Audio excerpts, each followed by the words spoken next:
নমস্কার, your internet school চ্যানেলে তোমাদের সকলকে স্বাগত। তো আজকে আমরা তোমাদের ক্লাস 9 এর ভূগোলের রায় ও মার্টিন কোশ্চেন ব্যাংক অনুসারে তৃতীয় পর্যায়ক্রমিক মূল্যায়নের মধ্যশিক্ষা পর্ষদপ্রদত্ত নমুনা প্রশ্নপত্র এর মডেল কোশ্চেন সেটের প্রশ্নের সমাধান করব। তো তার আগে বলে রাখি যে তোমাদের তৃতীয় পর্যায়ক্রমিক মূল্যায়নটা হবে হচ্ছে 90 নাম্বার। তো এখানে কোন কোন অধ্যায় থেকে কিরকম কিরকম নাম্বারের প্রশ্ন পড়বে তার একটা রূপরেখা এখানে দিয়ে দেওয়া আছে, সেটা তোমরা একটুখানি দেখে নাও।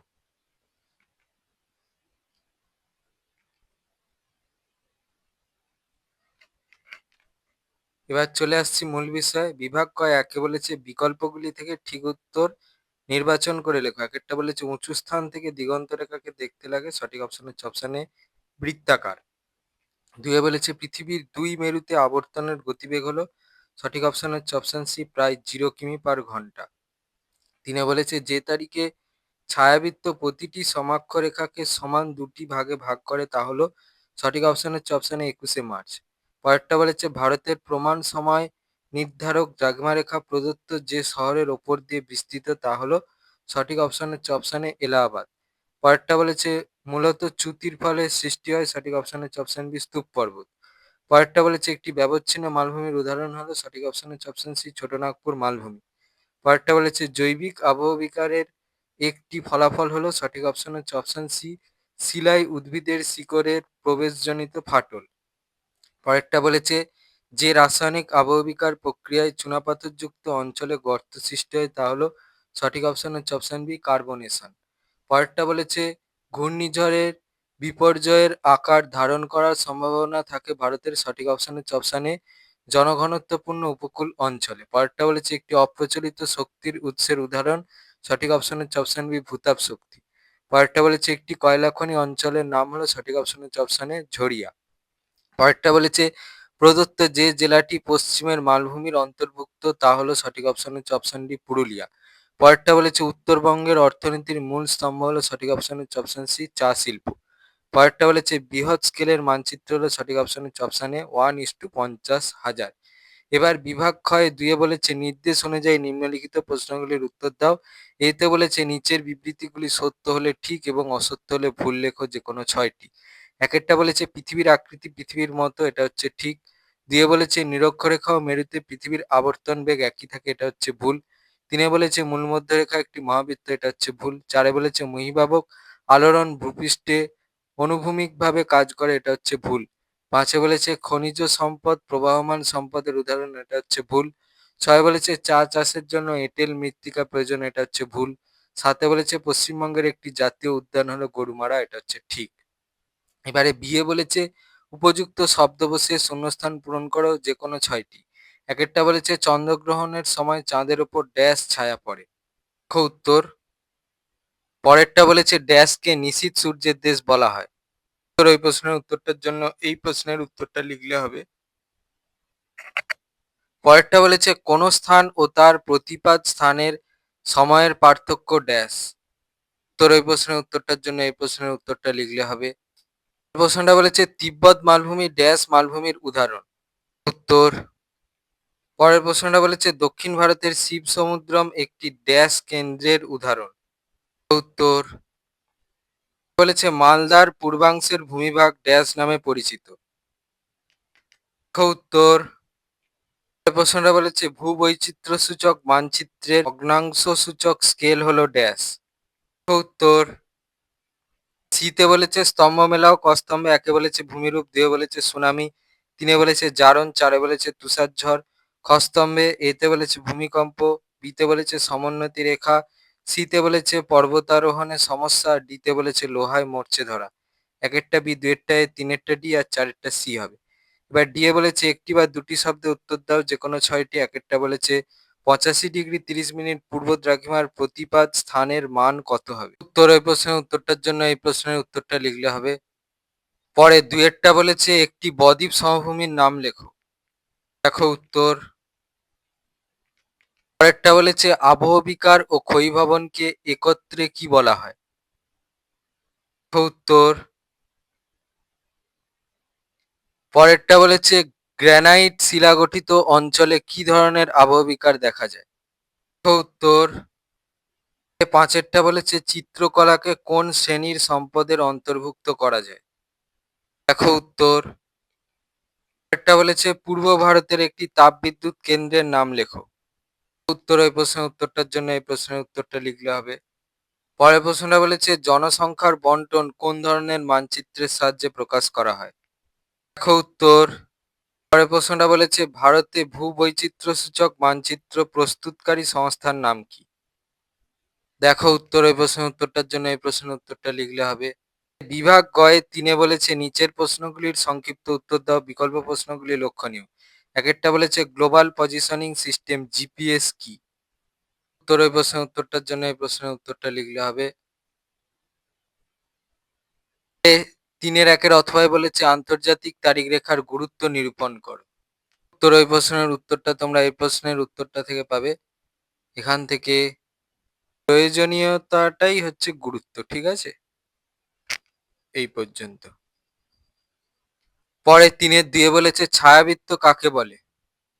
দেখো উত্তর এই প্রশ্নের উত্তরটা লিখতে হবে। আর এই ছবিটা আঁকার চেষ্টা করবে, ছবিটা কিন্তু পেন্সিলে আঁকবে। পরে ৩-২ অথবায় বলেছে সূর্যের আপাত দৈনিক গতি কাকে বলে? উত্তর এখান থেকে এই পর্যন্ত লিখবে। আর এই ছবিটা পারলে আঁকবে, না পারলে আঁকার দরকার নেই, যদি ছবিটা আঁকো তো পেন্সিলে আঁকবে। পরে ৩-৩ বলেছে নিরক্ষীয় অঞ্চলে রাসায়নিক আবহবিকারের প্রাধান্য বেশি কেন? উত্তর ওই প্রশ্নের উত্তরটার জন্য এই প্রশ্নের উত্তরটা লিখলে হবে। পরে ৩-৩ অথবায় বলেছে ক্ষয়জাত পর্বতের দুটো বৈশিষ্ট্য উল্লেখ করো। এই প্রশ্নের উত্তরটা তোমরা এই প্রশ্নের উত্তরটা থেকে পাবে। এবার এখানে অনেক বৈশিষ্ট্য দেওয়া আছে, এখান থেকে নিজেদের মন পছন্দ মতো যে কোনো দুটো বৈশিষ্ট্য লিখে দিও। পরে ৩-৪ বলেছে ভারতের দুটি ধসপ্রবণ অঞ্চলের নাম লেখো। দেখো উত্তর। পরের প্রশ্নটা বলেছে ৩-৪ অথবা বর্ষা ঋতুর সঙ্গে যুক্ত দুটি দুর্যোগের নাম লেখো। দেখো উত্তর।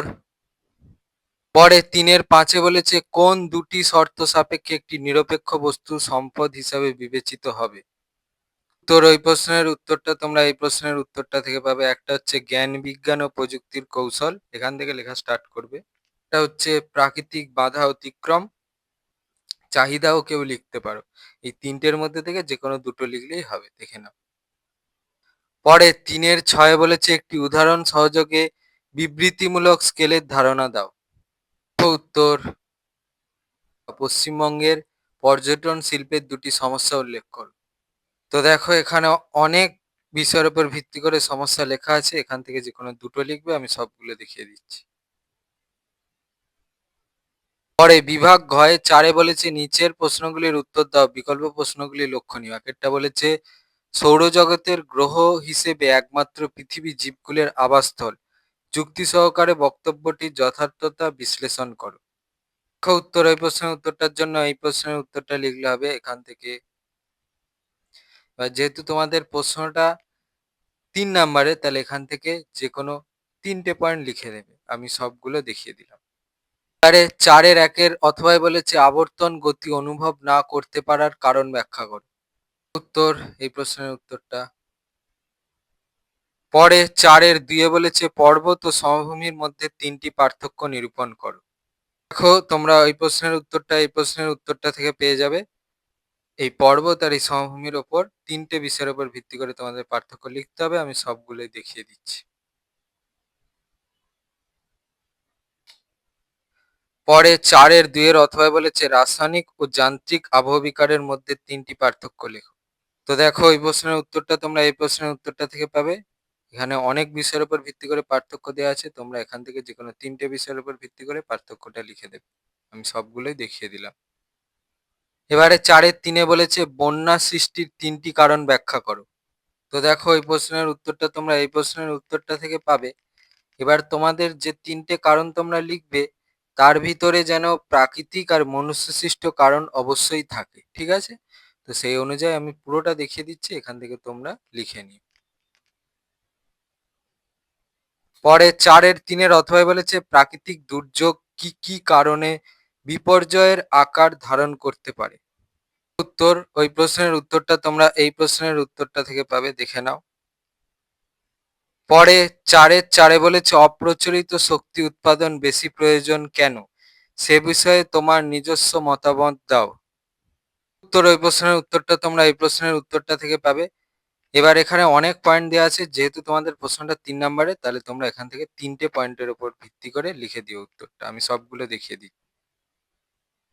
পশ্চিমবঙ্গের উত্তরভাগ ও পশ্চিমভাগ নদীগুলির মধ্যে পার্থক্য নিরূপণ করো। পশ্চিমবঙ্গের উত্তরভাগ আর পশ্চিমভাগ নদীগুলোর ভিতরে পার্থক্য দেখে নাও। এখানে অনেক বিষয়ের উপর ভিত্তি করে পার্থক্য দেওয়া আছে, যেহেতু তোমাদের প্রশ্নটা 3 নম্বর, তোমরা 3টে বিষয়ের উপর ভিত্তি করে পার্থক্যটা লিখে দেবে। আমি সবগুলো দেখিয়ে দিলাম। পরে 4-এর অথবায় বলেছে ভূবৈচিত্র্য সূচক মানচিত্রের 3টি বৈশিষ্ট্য উল্লেখ করো। দেখো এই প্রশ্নের উত্তরটা তোমরা এই প্রশ্নের উত্তরটা থেকে পাবে এখান থেকে। দেখো এখানে অনেক বৈশিষ্ট্য দেওয়া আছে, এখান থেকে নিজেদের মন পছন্দ মতো যে কোনো 3টে বিষয়ের উপর ভিত্তি করে বৈশিষ্ট্যটা লিখে দেবে। বিভাগ 5-এ বলেছে যে কোনো 2টি প্রশ্নের উত্তর দাও। একটা বলেছে 21শে মার্চ ও 21শে জুন তারিখ দুটিতে পৃথিবীর অবস্থান ও তার প্রভাব চিত্র সহকারে বর্ণনা করো। দেখো এই প্রশ্নের উত্তরটা তোমরা এই প্রশ্নের উত্তরটা থেকে পাবে। এখান থেকে এই ছবিটা আঁকতে হবে, ছবিটা পেন্সিলে আঁকবে, এই পর্যন্ত লিখবে। পরে 5-এর 2 বলেছে কলকাতায় 88°30' পূর্ব একটি ক্রিকেট ম্যাচ সকাল 9টায় দূরদর্শনে সরাসরি সম্প্রচারিত হয়েছিল। ওই ম্যাচটি অস্ট্রেলিয়ার সিডনিতে 151°12' পূর্ব কোন সময় থেকে দেখা গিয়েছিল? দেখে নাও অঙ্কটা। পরে 5-এর 3 বলেছে ভঙ্গিল পর্বত সৃষ্টিতে পাতের ভূমিকা চিত্র উদাহরণ সহযোগে ব্যাখ্যা করো। তো দেখো ওই প্রশ্নের উত্তরটার জন্য এই প্রশ্নের উত্তরটা লিখলে হবে। এখান থেকে উত্তরটা চলছে, এই ছবিগুলো আঁকতে হবে, ছবিগুলো কিন্তু সব পেন্সিলে আঁকবে। পরে 5-এর 4 বলেছে তাপের প্রভাবে যান্ত্রিক আবহবিকারের 2টি প্রক্রিয়া চিত্র সহকারে ব্যাখ্যা করো। ওই প্রশ্নের উত্তরটা তোমরা এই প্রশ্নের উত্তরটা থেকে পাবে। এখান থেকে উত্তরটা চলছে, কল্পমোচনের ছবি আঁকতে হবে, ছবি কিন্তু পেন্সিলে আঁকবে। আর প্রস্থচ্ছায় খণ্ডীকরণেরও ছবি আঁকতে হবে, ছবি পেন্সিলে আঁকবে। এই পর্যন্ত লিখবে। আরে বিয়ে বলেছে যে কোনো 2টি প্রশ্নের উত্তর দাও। একটা বলেছে আকরিক লোহা ও খনিজ তেলের ব্যবহারিক গুরুত্ব বিশ্লেষণ করো। আকরিক লোহার ব্যবহারিক গুরুত্ব তোমরা এই প্রশ্নের উত্তরটা থেকে পেয়ে যাবে এখান থেকে। খনিজ তেলের ব্যবহারিক গুরুত্ব তোমরা এই প্রশ্নের উত্তরটা থেকে পেয়ে যাবে এখান থেকে।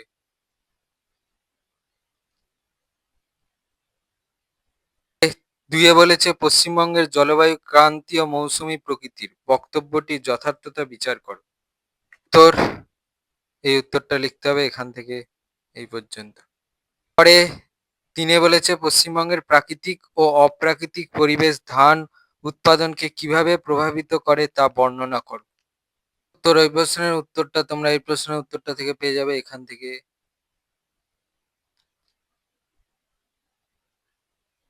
পরে বিয়ের 4 বলেছে মানুষের বিভিন্ন কাজে মানচিত্রের গুরুত্ব নিরূপণ করো। ওই প্রশ্নের উত্তরটার জন্য এই প্রশ্নের উত্তরটা লিখলে হবে এখান থেকে।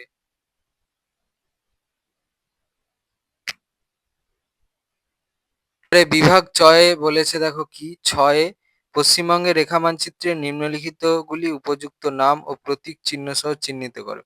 একটা বলেছে পশ্চিমবঙ্গের মাঝ বরাবর বিস্তৃত অক্ষরেখা। 2 বলেছে উত্তরের পার্বত্য অঞ্চল। 3 বলেছে দামোদর নদ। 4 বলেছে একটি ল্যাটেরাইট মৃত্তিকা অঞ্চল। 5 বলেছে বদ্বীপ অঞ্চলের স্বাভাবিক উদ্ভিদ। 6 বলেছে চা উৎপাদক অঞ্চল। 7 বলেছে একটি লৌহ ইস্পাত শিল্পকেন্দ্র। 8 বলেছে একটি পাট শিল্পকেন্দ্র। 9 বলেছে কলকাতা বন্দর। 10 বলেছে বালুরঘাট। নাও আমি তোমাদের করে দিয়েছি। ছিল তোমাদের ক্লাস 9-এর ভূগোলের রায় ও মার্টিন কোশ্চেন ব্যাংক অনুসারে 3য় পর্যায়ক্রমিক মূল্যায়নের মধ্যশিক্ষা পর্ষদ প্রদত্ত নমুনা প্রশ্নপত্র এর প্রশ্নগুলোর সমাধান। তো তোমাদের যদি এই ভিডিওটা ভালো লেগে থাকে তাহলে ভিডিওটাকে অবশ্যই লাইক করে দাও এবং আমাদের চ্যানেলটাকে অবশ্যই সাবস্ক্রাইব করে দাও। এই ধরনের ভিডিও নোটিফিকেশন চটজলদি পেতে হলে আমাদের চ্যানেলটাকে সাবস্ক্রাইব করার পাশাপাশি পাশে থাকা বেল আইকনে গিয়ে অবশ্যই ক্লিক করে দাও, যাতে করে ভিডিও আপলোড হওয়ার সাথে সাথেই তোমরা তার নোটিফিকেশন পেয়ে যাও। আর দেখবে ভিডিও ডেসক্রিপশনে আমাদের টেলিগ্রাম এবং হোয়াটসঅ্যাপ গ্রুপের লিঙ্ক দেওয়া আছে, সেখানে তোমরা চটজলদি জয়েন করে যাও, যাতে করে সাজেশনের পিডিএফ গুলো তোমরা চটজলদি কালেকশন করে নিতে পারো। তো আজকের মতো ভিডিওটা এই পর্যন্তই। দেখা হচ্ছে পরবর্তী ভিডিওতে।